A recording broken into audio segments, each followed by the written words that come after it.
next week I get to be in Ridgway, Colorado. Do you know where Ridgway? How many of you know where Ridgway, Colorado?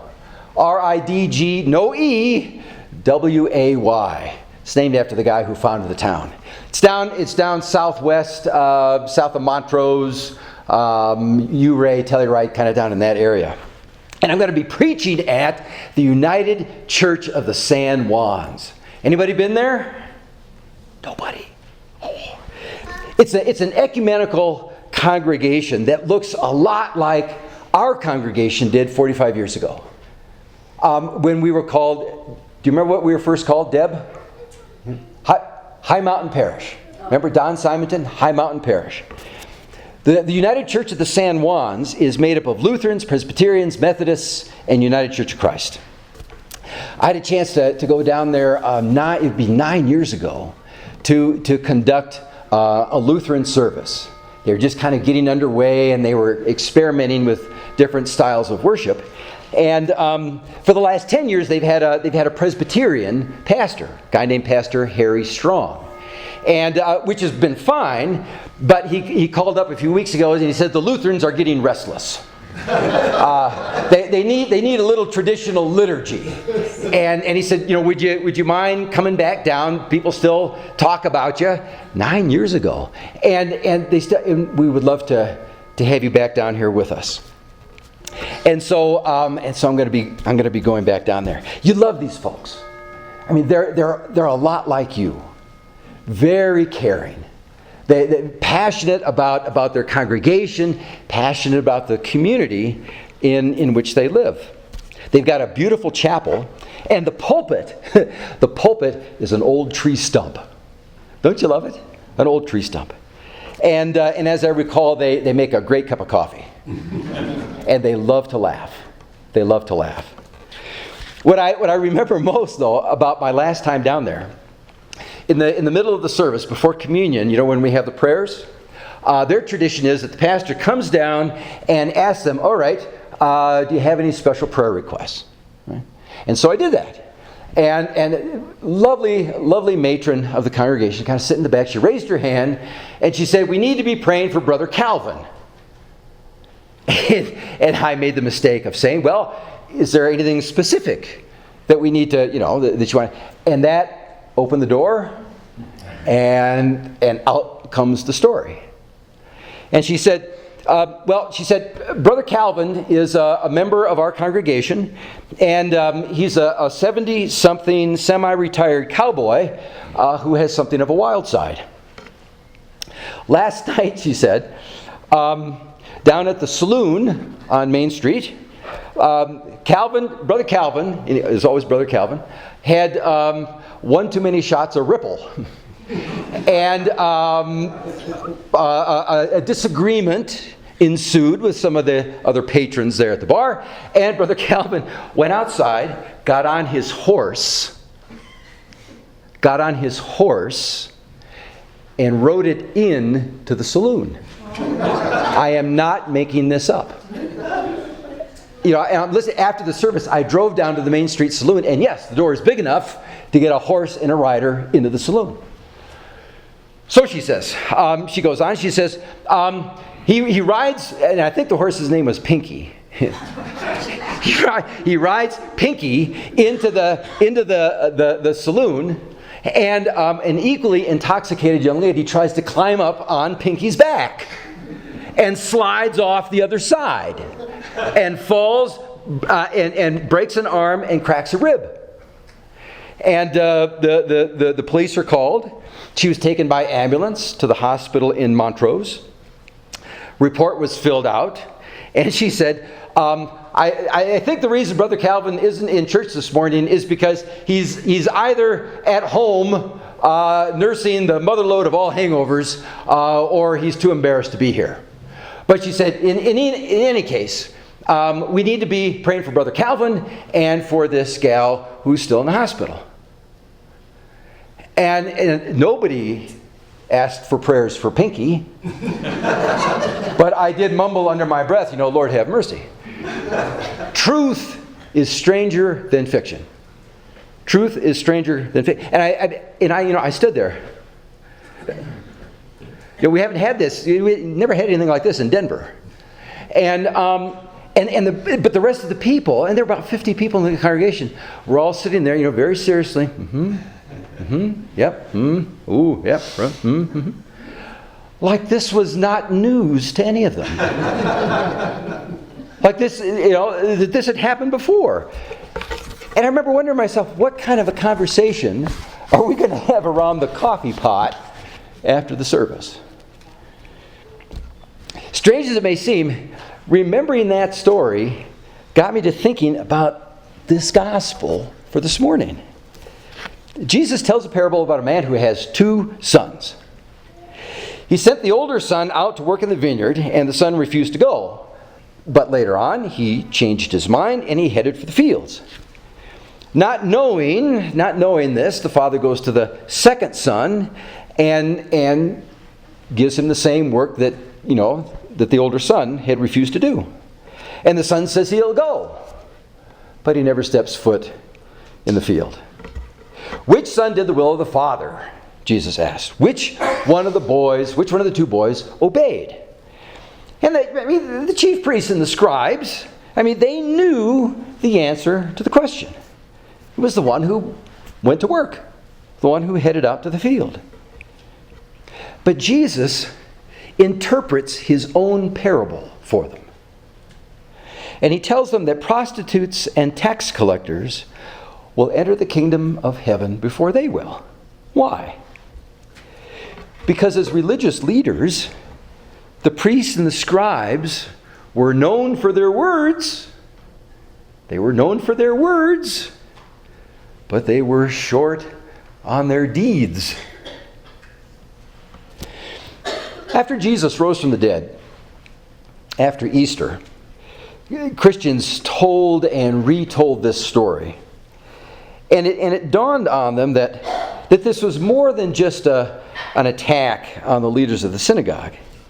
They began to see that the great danger was no different for them than it was for the professional religious leaders. They knew it was easy to say, yes, Lord, whatever you say, whatever you want, you bet. But it was not so easy to do what the Father asked. Who's the faithful son in the parable? Both of them lied to their dad, but one changed his mind. One repented and went to work, while the other never gave it a second thought. And like the chief priests and the scribes, we do know the answer to the question. The faithful son is the one who did what the Father asked. He's the hero of the story. I just finished reading a book entitled When God is Silent. When God is Silent. It's written by an Episcopal priest. And in the book, she calls God calling. She calls for a moratorium on preaching. She calls for a moratorium on preaching. Why? This is what she says. She says, in our culture, language and the use of words have been so cheapened and devalued that people aren't paying attention to our mouthy, wordy gospel anymore. She says, for people outside the church, what stops them in their tracks are those who have learned to move beyond words. And it isn't just a Gandhi or a Rosa Parks or Mother Teresa who remind us over and over again what faith and commitment are all about. And she talks about the medical practitioners with Doctors Without Borders who travel on their own time and their own expense to work in out-of-the-way places like Liberia and Sudan. They're told that the people they treat are too far gone. They'll die because of their diseases, malnutrition. But it doesn't stop them. She says they do what they can do. Now, I know folks like that. And I bet you do too. When I think of our congregation, I think of names. And I see faces. Sometimes there are people who would never, they would rather die 1,000 deaths than pray a prayer out loud in public. Or tell me about your relationship with Jesus. They would just shrivel up. They would never serve on a church committee.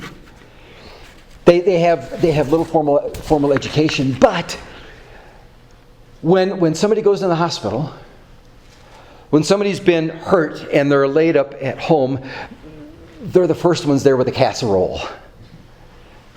They're the ones who write you a note when you need it the most. They're the ones who take folks who can't drive to doctor's appointments or to the grocery store, or who will say things like, Pastor, we've been praying for so-and-so for a number of weeks now. How are they doing? You know folks like that. I'm betting most of you are those folks.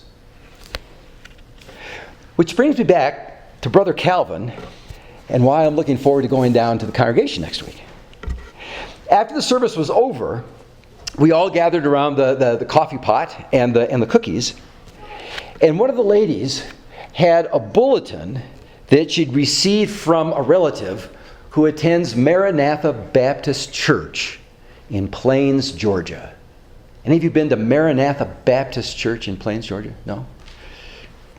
In the bulletin, there was a list, the schedule of duties, if you will, for things that needed to be taken care of around the church grounds for the coming week.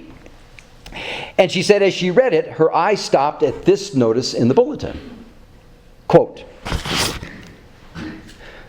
Rosalind Carter will clean the church next Saturday. Jimmy Carter will cut the grass and trim the shrubbery. It's not only the ones who talk, or who preach, or who teach that reflect the will of the Father. Sometimes it's the person who shows up on a hot Saturday to dust the pews and empty the trash. Sometimes it's the one who cuts the grass who makes the world a better place for Jesus. For Jesus' sake. All of which led to a conversation about what to do with Brother Calvin. As they talked, the silver-haired matrons began doing what Christians do. They figured out who was going to bring a hot dish and rolls and the traditional Jell-O salad to Calvin and his wife.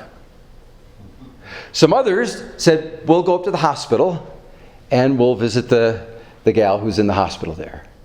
Somebody else said, I know the owner of the bar.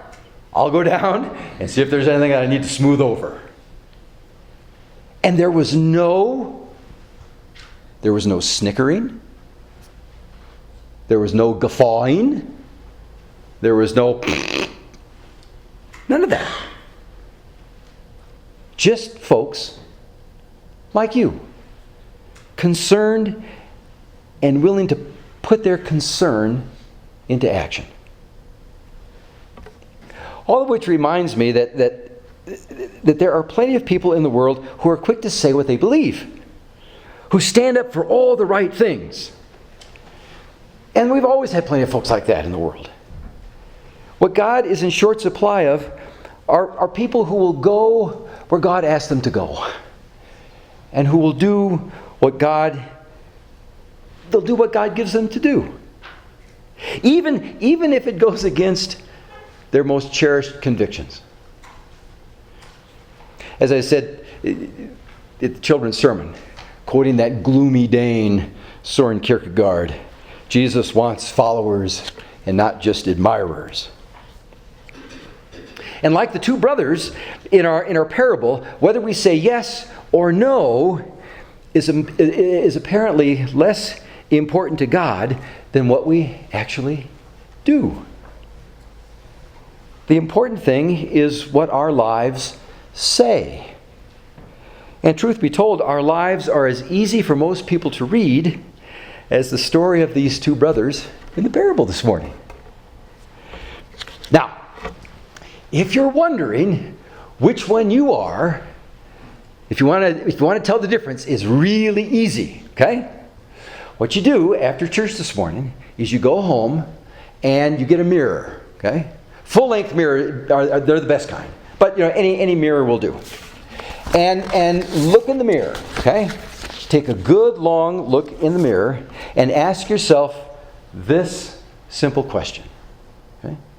Are you ready? Got your number 2 pencil and paper? Question is this. Which moves more? This or your hands and feet? Amen.